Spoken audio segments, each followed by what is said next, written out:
Ethan Carter had one job tonight. Get to the restaurant on time. Make a good impression. Maybe, just maybe, find someone who would not run away the moment he mentioned that he was a single father. Yet there he was, stuck outside his daughter Lily's school with a deflated tire and a heart pounding like a drum. He checked the time for what felt like the 100th time. He was already 15 minutes late. Perfect start to a blind date with a CEO. Ethan had not dated in 4 years. Since the accident. Since Lily's tiny hand squeezed his and asked the hardest question, "Daddy, is Mommy really gone?" He promised himself then that he would give Lily the happiest life possible. Dadding never seemed necessary. Tonight was different. Lily had insisted on it after finding a crumpled matchmaking flyer in his pocket. "You deserve someone too," she had told him with a wisdom far beyond her 7 years. Now, with her car seat in sight and him kneeling on cold pavement, he wondered if he was doomed to prove her wrong. Lily skipped toward him with her backpack bouncing. "Daddy, are we still going?" "If we can get there before the universe decides to laugh again," he muttered. Just when he thought his frustration might win, a car pulled over. A woman stepped out wearing a sleek navy dress, hair pinned up like she had walked straight out of a magazine. Ethan froze. "Ethan?" she asked. Oh no, this was her. Isabella Hayes, CEO of Hayes Tech, one of the most influential business leaders on the East Coast, a woman accustomed to boardrooms, private jets, perfectly planned days, not roadside chaos featuring a smudged single father and a child holding a unicorn lunchbox. "I am so sorry," Ethan blurted. "Flat tire, late. I understand if you want to cancel." He braced himself. But Isabella knelt down to Lily's level instead. "Hi there, I'm Isabella," she smiled warmly. "What's your name?" "Lily," she said proudly. "Do you like unicorns?" "I love them," Isabella replied without hesitation. Ethan blinked. CEOs liked unicorns. Was that an investment joke? Isabella rolled up her sleeves. "Let's fix this tire." "You want to help?" "I do," she said, "unless you think I might ruin my CEO manicure." She winked. He laughed, surprised by how natural it felt. Within minutes, the tire was replaced.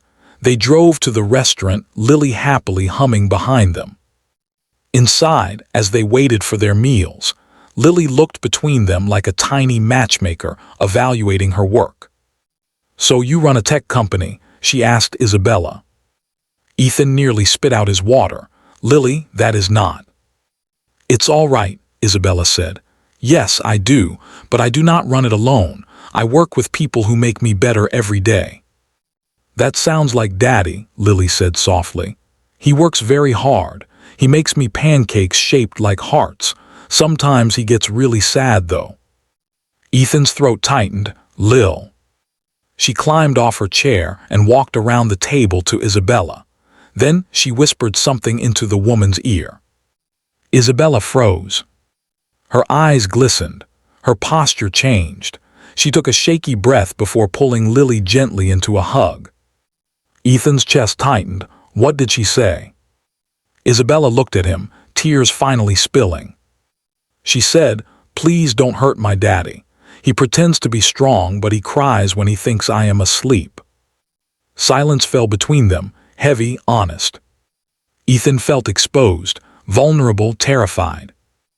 Isabella reached across the table and placed her hand over his. "Thank you for loving your daughter so deeply," she said. "Not many people truly do love like that." Dinner turned into laughter, stories, shared vulnerabilities. Isabella confessed that she had spent so much of her life building success that she had forgotten how to build happiness. Ethan admitted he feared being enough for anyone beyond Lily. When Isabella drove them home, Lily fell asleep in the backseat. Ethan gently unbuckled her and cradled her head against his shoulder. Isabella walked him to the door. "This was not the evening I expected," she said. "Sorry for the chaos." "It was real," she said. "I liked real." Ethan smiled. So maybe a second date. I promise to be on time and unicorn-free. Isabella leaned forward, brushing a quick kiss against his cheek. Unicorns are non-negotiable, she whispered. He laughed quietly, not wanting to wake Lily. As Isabella stepped away, she looked back with a warmth that suggested something neither of them dared to hope for until today. A beginning. Ethan closed the door behind him, pressing his cheek against his sleeping daughter's hair. Life was still imperfect, messy, late, heavy at times. Yet for the first time in years, hope felt possible. Because one whisper, spoken from a child's heart, had reminded a powerful woman and a weary father of the same truth. Love is not about perfect timing. It is about showing up. Every single